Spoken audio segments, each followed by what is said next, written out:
अस्सलाम वालेकुम, मैं हूं फरीद रईस और आप देख रहे हैं प्रोग्राम अमन बराबरी के साथ। हमारा आज का ये प्रोग्राम इस लिहाज से मुख्तलिफ है कि इसमें पाकिस्तान और भारत से मुताल्लिक कई अहम मौज़ूआत पर हम बातचीत करेंगे। प्रोग्राम का आगाज होगा लाइन ऑफ कंट्रोल पर वर्किंग ग्रुप के इजलास और साथ ही साथ अमरीकी वज़ीर ख़ारजा हिलरी क्लिंटन के दौरे भारत के हवाले से, मुंबई के ताज़ा बम धमाकों और भारत की अपनी दहशतगर्द तंजीमों पर भी अपने आज के इस प्रोग्राम में हम कोशिश करेंगे कि सैर हासिल बातचीत की जा सके।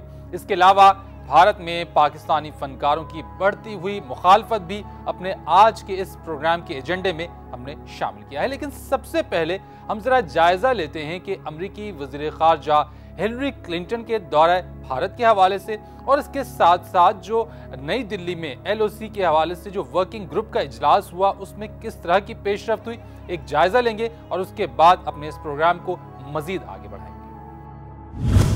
पाकिस्तान और भारत के दरमियान हालिया मुज़ाकराती अमल में तिजारती और सफरी सहूलियात के लिए अब तक की पेशरफ्त हौसला अफजा है।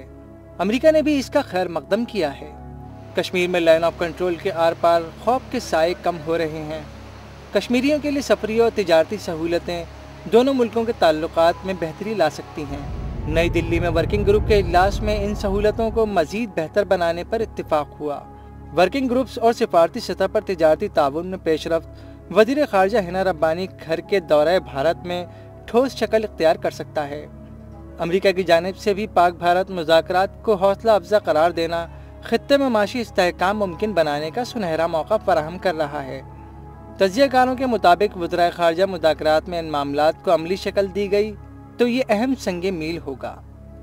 नाज़रीन, लाइन ऑफ कंट्रोल पर कश्मीरियों को तिजारती और सफरी सहूलियात देने पर वर्किंग ग्रुप्स के इजलास के बाद अब नई वज़ीर ख़ारजा हिना रब्बानी घर दौरे भारत की तैयारियों में मसरूफ़ हैं। पाकिस्तान और भारत के दरमियान जारी मुज़ाकरात पर हम बात करेंगे। इस्लामाबाद में हमारे साथ मौजूद हैं आज न्यूज़ के नुमाइंदे शौकत प्राचा। शौकत, सबसे पहले तो मैं आपसे ज़रा ये जानना चाहूँगा कि ये LOCs के बारे में ज़रा, ये जो वर्किंग ग्रुप्स हैं इनके बारे में थोड़ा सा डिफ़ाइन कीजिएगा और थोड़ा इनकी अहमियत के बारे में बताइएगा कि किन किन चीज़ों पे वर्किंग ग्रुप्स बने हैं और इनकी अहमियत क्या है। देखें, ये जो पर्टिकुलर वर्किंग ग्रुप है ये तो क्रॉस LOC वर्किंग ग्रुप ही है। ट्रेड एंड ट्रैवल कश्मीरियों को फैसिलिटेट करने का ये ग्रुप बनाया गया था जब जनरल मुशर्रफ की हुकूमत थी। तो इनका आखिरी इजलास भी 2007 में हुआ था। आपको याद है श्रीनगर मुजफ्फराबाद बस चली थी शुरू में कोई 2005-06 में, उसके बाद फिर रावलाकोट पहुँच वाली बस चली। फिर ये फ़ैसला हुआ कि कश्मीरियों के दरमियान ट्रेड शुरू की जाए, जिसको ये LOC ट्रेड का लफ्ज़ दिया जाता है। फिर वक्त के साथ ये महसूस हुआ कि ट्रैवल में भी कश्मीरियों को मुश्किलात हैं और ट्रेड के लिए भी मुश्किलात हैं। फिर दरमियान में मुंबई की वजह से जब ये यानी कि 26 नवंबर 2008 वाले मुंबई ब्लास्ट की वजह से जब ये प्रोसेस रुका तो उसके बाद पूरा प्रोसेस रुक गया। कश्मीर LOC वाले सिलसिले जो थे वो भी रुक गए। अब चूँकि थिम्पू में मीटिंग के बाद ये प्रोसेस शुरू हुआ है तो इसलिए वर्किंग ग्रुप का इजलास बुलाया गया ताकि ट्रैवल में जो प्रॉब्लम्स हैं उनको दूर किया जा सके, ट्रेड में जो प्रॉब्लम्स हैं उनको दूर किया जा सके। दोनों मुल्क वैसे बात कर सकते हैं कि फॉरेन सेक्रेटरीज बात करें या फॉरेन मिनिस्टर करें, लेकिन चूंकि ये LOC का मामला है तो इसलिए कोशिश की जाती है कि कश्मीरियों से फीडबैक लेके फिर उसकी बेसिस पर इस ग्रुप का इजलास बुलाया जाए। ये ग्रुप इसलिए भी अहमियत का हामिल है कि बुनियादी मसला तो है कश्मीर का, और कश्मीरियों को अगर कुछ सहूलियात मिल जाएँ, कुछ फैसिलिटेट कर दिया जाए तो ज़ाहिर है जो कोर इशू जिसे हम कहते हैं उसके रेलेवेंट ही कोई ना कोई ये पेशरफ्त होती है और स्टेप फॉरवर्ड होता है। जी अच्छा, ये जो बात हुई आपने कहा कि दोनों वर्किंग ग्रुप्स की अहमियत के बारे में जो हमारी बात हुई और इसमें जो ट्रेड की फैसिलिटेशन और ख़ास तौर पे जो क्रॉस बॉर्डर जो मूवमेंट है उसके हवाले से नई दिल्ली में जो LOC के ऊपर वर्किंग ग्रुप का जो इजलास हुआ उसके बाद एक मुख्तसर सा मुश्तरका बयान जारी किया गया। इजलास में कुछ उमूर भी तय पाए गए थे। एक मुश्तरका तौर पर बाकायदा इसका ऐलान क्यों कर नहीं किया गया शौकत? اب پہلی بات تو یہ ہے کہ کیا امور طے پائے تھے، تو اس میں ظاہر آفیشلی جو ان کا اناؤنسمنٹ آیا، مشترکہ بیان، جوائنٹ سٹیٹمنٹ جو بھی ہم کہیں، اس میں کچھ ذکر نہیں تھا، لیکن یہ میں ضروری سمجھتا ہوں کہ کن نکات کو انہوں نے ایگری کیا آپس میں، جو میرا آفیشلز کے ساتھ انٹریکشن ہوا اس میں بوتھ ٹریول اینڈ ٹریڈ کے حوالے سے کچھ نہ کچھ چیزیں ایگری ہوئی ہیں۔ لائک ٹریڈ ابھی ہفتے میں 2 دن ہوتی ہے، اب یہ فیصلہ ہوا ہے کہ ایک کراس LOC ٹریڈ کو 2 دنوں کی بجائے 4 دن کیا جائے۔ پھر ٹریڈیبل آئٹمز جو ہیں وہ صرف 21 ہیں، اب یہ فیصلہ ہوا ہے کہ ان کی تعداد کو بڑھایا جائے۔ ساتھ ساتھ پرمٹ پہلے ملتا ہے 4 ہفتے کا، اس کو ایکسٹینڈ اگر بڑی مہربانی کر دے وہاں کا ریلیونٹ جو آفیسر ہے تو 2 ہفتے ایکسٹینڈ کر دیتا ہے۔ اب یہ فیصلہ ہوا ہے کہ جو آنے جانے کے لیے پرمٹ ہے اس کو 6 مہینے کا کیا جائے۔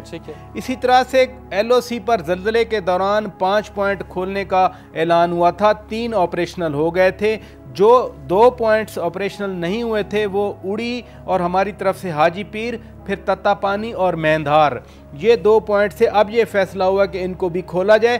جہاں تک یہ سوال ہے کہ اعلان کیوں نہیں کیا گیا، میں سمجھتا ہوں کہ اب چونکہ فارن منسٹر آف پاکستان ہنا ربانی خیر جا رہی ہیں دہلی اگلے ہفتے، تو جب دونوں ملکوں کے وزرائے خارجہ ملیں گے، مذاکرات ہوں گے، تو پرابیبلی وہاں پر اعلان کر دیا جائے گا۔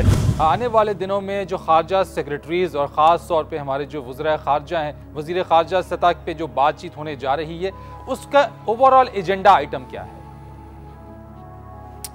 فرید، آپ اپنے اسی پروگرام میں امن برابری کے ساتھ ان تمام میٹنگز کو ڈسکس کرتے رہے ہیں جو کامرس سیکریٹریز کے درمیان ہوئی، مارچ اپریل میں ہوئی تھی، پھر ہوم سیکریٹریز اور انٹیریئر سیکریٹریز کے درمیان بات چیت ہوئی تھی، اس کے بعد سیاچین سرکری پہ مذاکرات ہوئے، وولر بیراج پہ ہوئے، پھر آپ نے دیکھا کہ بھارت کی سیکرٹری خارجہ نیروپاما راؤ پاکستان آئی تھیں، اور اب پاکستان کے سیکرٹری خارجہ اور پاکستان کی وزیر خارجہ جا رہی ہیں۔ تو جو یہ پروسیس چلا ہے، ایک تو وزرائے خارجہ اس کو ریویو کریں گے، ساتھ ساتھ جو اس وقت دونوں ملکوں کے درمیان ایک ایٹماسفیئر ہے، میں فارن پالیسی کو بہت عرصے سے دیکھ رہا ہوں، کور بھی کر رہا ہوں اپنے اس آج ٹیلی ویژن کے لیے۔ آج کل کا ماحول میں نے شاید ہی کبھی دیکھا ہو کہ اتنا کیئرفلی ایک دوسرے کے بارے میں بات کی جا رہی ہے، حتی الامکان کوشش کی جا رہی ہے کہ نیگیٹو میسیجز نہ جائیں۔ تیسری امپورٹنٹ چیز آپ نے دیکھا کہ ابھی جولائی میں 13 جولائی کو جو ممبئی میں بلاسٹ ہوئے، بہت عرصے کے بعد شاید پہلی دفعہ ہم نے دیکھا کہ بھارت نے نی جرک ریاکشن نہیں دیا، پاکستان پر براہ راست کوئی بات نہیں کی۔ یہ سارے پازیٹیو انڈیکیشنز ہیں، لیکن آن دا گراؤنڈ جب دونوں وزرائے خارجہ بیٹھیں گے، بات چیت کریں گے، اس کا جو آؤٹ کم ہے وہ ڈٹرمن کرے گا کہ کیا ایٹماسفیئر ہے۔ بہت شکریہ، thank you very much Shaukat Paracha for being with us. ہم نے بات کی شوکت پراچا سے، امن برابری کے ساتھ میں مزید ہم بات چیت کریں گے، کچھ دیگر موضوعات ہیں جن کو ہم نے ڈسکس کرنا ہے، لیکن یہ سب کچھ ایک بریک کے بعد۔